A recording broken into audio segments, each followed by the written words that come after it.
It's kit building day.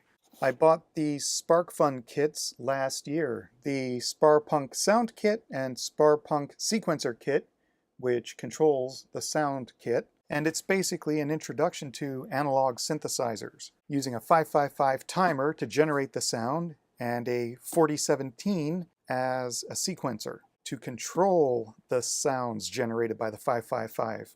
Here's the Sparkfun Sparpunk sound kit, and as described here, it's inspired by the Atari Punk Console.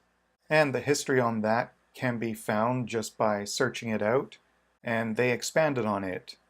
It's all open source. You can get the Eagle design files, and there's a schematic online, and they have some info on how it works on the website. Looking at it as a simple synthesizer, they have a trigger input, two oscillators, and then those two divide by two versions of those oscillators going to switches that control them so you can bring them in and out of circuit, I guess. Go through a bandpass filter and then drive the speaker outputs. They go into the basics of using a 555 timer, and for the sub octave they're using the 4013 flip-flop, which is a toggle flip-flop. So you take the main oscillator, put it through the toggle flip-flop, and you get half of the frequency out. And if you drop the frequency in half, you drop it one octave. And musically speaking, apparently this enhances the main frequency, and it was an easy way to do it. And because as the main frequency changes, that also changes that clock going into the flip-flop, the sub-oscillator is tied to it, so it tracks the main frequency, and it helps things stay in pitch. So the kit comes with a 9-volt battery and a battery holder that's PCB mounted. It has the ICs, audio jack, slide switches, capacitors, miscellaneous things, and the circuit board. And the silk screen on the board shows all the markings. LM358 and 10K resistor, 10 microfarad capacitors. I wonder if I can assemble this without even looking up any instructions. I'm going to start with the lowest lying components first, like probably resistors, diodes. The things that lay flattest on the circuit board should be put on first and then build up the higher components later. So I'm going to start with the diodes and then go to the resistors. Those are the lowest lying components.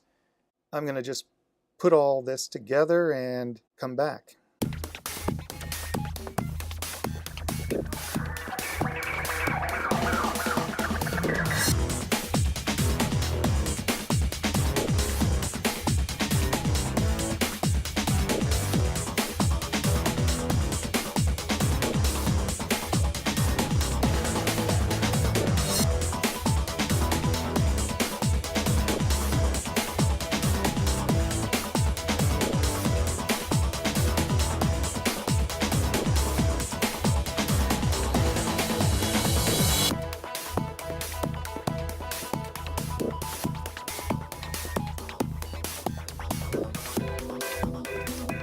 It looks like all the parts that came with it had a place to go on the board.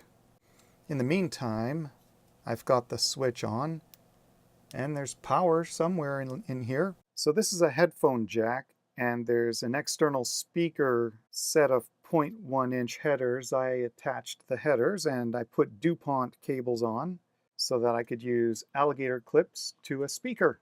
So for the controls, we have volume, and we have a filter adjustment, which is two 10K pots, and then a pitch 1 and pitch 2, and then there's switches to control P1, S1, P2, S2, and there's some other controls that could be used with headers, but I'm just going to use what's built in.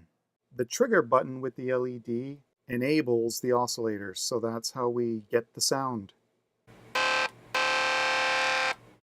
I don't know how to use this yet, so let's put all these switches down. It would be good if I had an amplifier. I just plug this straight in here. I don't know if that's amplified to any extent or what. So I'll turn on P1.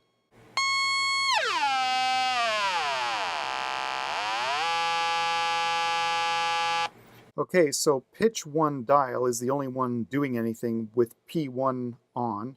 So if I turn P2 on, now I have another pitch.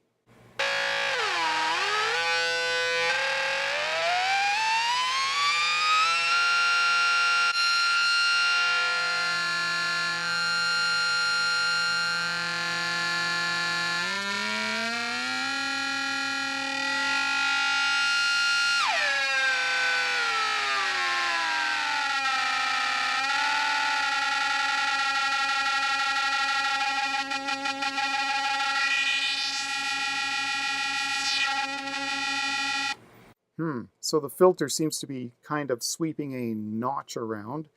So if I try out the S1 and 2.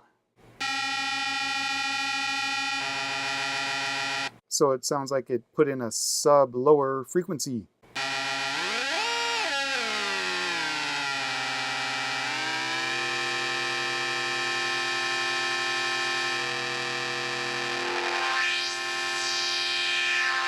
Well, it's definitely starting to sound more musical as a synth.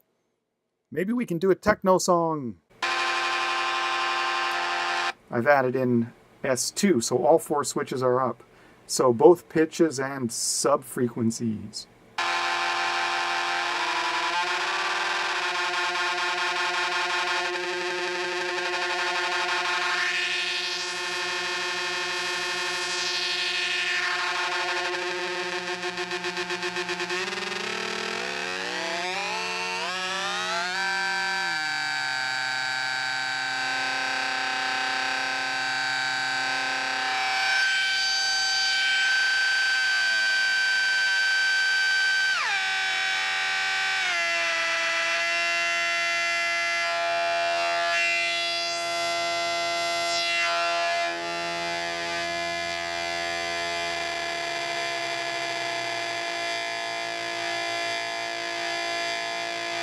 So, I wonder what I can do when I get the other sequencer kit going.